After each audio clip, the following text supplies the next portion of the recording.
درس شروع کولو نه مخکې یو مختصر نصیحت په دې موقع سره چې الله سبحانه وتعالی د مبارکه میاشت موږ ته نصیب کړه نو د الله سبحانه وتعالی غټ نعمت چې د مبارکه میاشت راله موږ ژوندي یو د میاشت راځي خو بعض انسانان پکې نه وي او بعض پکې نو څه موږ سره وو غریبانه وستورو خاورو کې پراته دي او څنګه چې دا میاشت راغلې وه دې طرف ته پام نه و چې کیدای شي روانه روجي کې موږ نه یو نو د الله سبحانه وتعالی غټ نعمت نن د نور ډوبېدو سره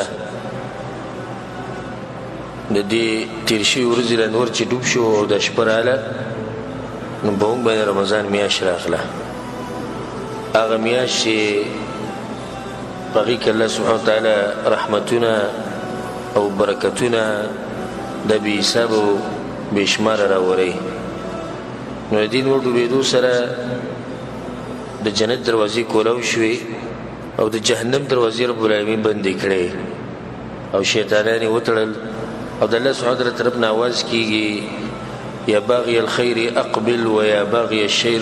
باغی الشر اقصر د خیر غوښتون کیا کوشش ښه ډېر کوه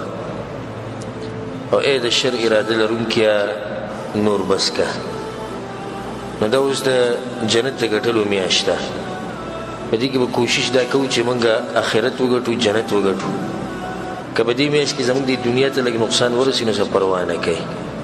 د ډېر انتظارونو نه بعد دا میاشت راغله دې ته 11 میاشتې موږ په انتظار ناست شو چې دا به کله راځي او کله به راځي او خاص کر د نیکانو خلکو خدای او ارمان چې دا میاشت به الله موږ باندې کله راولي د دغه خلکو خبره نه کوم چې هغه دنیا پرست دي د هغوی خبره جدا ده هغو بلکې بعض پکې والعیاذ بالله د دې خبرې سره چې خفګان ورته کې ظاهري چې دا میاشت بیا راغله دا غریبانه د دنیا سره سوچ دی خو موږ خو دې میاشت ته به دې خوشحالېږو ځکه چې دې کې جنت ګټلی کېږي مقابلې کېږي او د الله سبحانه وتعالی طرف ته به خلک مخکې کېږي نو څوک به کې وګټي د همیشه دپاره او څوک به کې وبیلي داسې وبیلي چې په نمونو وبیلي او ځکه حدیث کې راځي چې جبریل علیه السلام هغه انسان ته خیري کړي دي په چا باندې چې رمضان د میاشت راشي او الله یې ونه بخي او رسول صلی الله علیه وسلم په امین ویلی نو دا میاشت دا د مقابلو میاشت ده د الله سبحانه وتعالی په بندګۍ کې د مقابلو میاشت نه ده په خوراکونو کې یا په مزدورو کې یا په خوبونو کې یا په ګپ شپونو کې بلکې د میاشت د مقابلې ده چې جنت ته به څوک مخکې کېږي دا به خوش قسمته انسان نو زما تاسو ټولو ته د نصیحت دی چې کېدای شي دې میاشتې منځ ته موږ ونه رسو او کېدای شي چې اخرې ته یې ونه رسو او کېدای شي چې دا میاشت موږ پوره کړو خو بله میاشت بیا د رمضان موږ ته به نصیب نه شي نو دا داسې وګڼه لکه دا چې ستا اخرنی رمضان بلکل یې داسې وګڼه ځکه چې هېڅ پته نه لګي کم ملګري چې کم مسلمانان چې په تېر شوي روژه کې وو نو که چا پکې هغه روژه اخرنۍ ګڼلي نو هغه به ګټلې او که څوک په دې سوچ کې په تېر شوي روژه کې چې نه روانه بله راځي نو اوس وګوره هغه غریبان په خاورو کې پراته خو بله روژه رانله نو کېدای شي چې دا زموږ اخرنۍ روژه شي نو کېدای شي دې نه بعد بیا موږ په دنیا کې نه یو خو دا پته نه لګي کېدای شي لمونځ ته یې ونه رسو کېدای شي د اخرۍ ته یې ونه رسو دا بعض کسان داسې کوي چې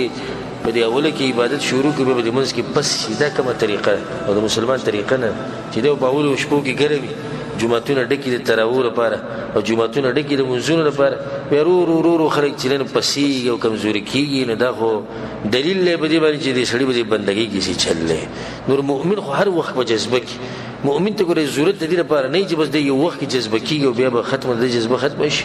مؤمن د مرګه پورې د عبادت ته به جذبه کړي نو دا تراویح په ټیم کوئ په جومات کې کوئ د شپې تهجد کوئ پرشان چې دی د خپل وختونه قیمتي کړي خاص کر کم ملګري چې زموږ سره دي هغوی د موږ سره تفسیر په درس کې شریک کړي دي سره وخت قیمتي کړي بل ځانه د قرآن تلاوتونه ډېر کوي او موږ بار بار دا خبره کوو که په دې میاشت کې ستا دنیا ته څه نقصان ورسي پیسې لږې کمې شي او تیر شوي میاشت کې چې کمې ګټلي د هغې نه لږ کمې وګټي نه هېڅ پروا نه ده دا په ټول کال کې دغه یو میاشت ده بیا پته نه لګي چې راځي او که نه به راځي دا یو قدردان میلمه راغلی او په موږ باندې دا لازم دي چې دې میلمه قدر وکړو دا میلمه د رب العالمین د طرف نه نو چې څومره د رب العالمین قدر کو او تعظیم د زموږ په زړه کې دی نو بیا به دغه د میلمه موږ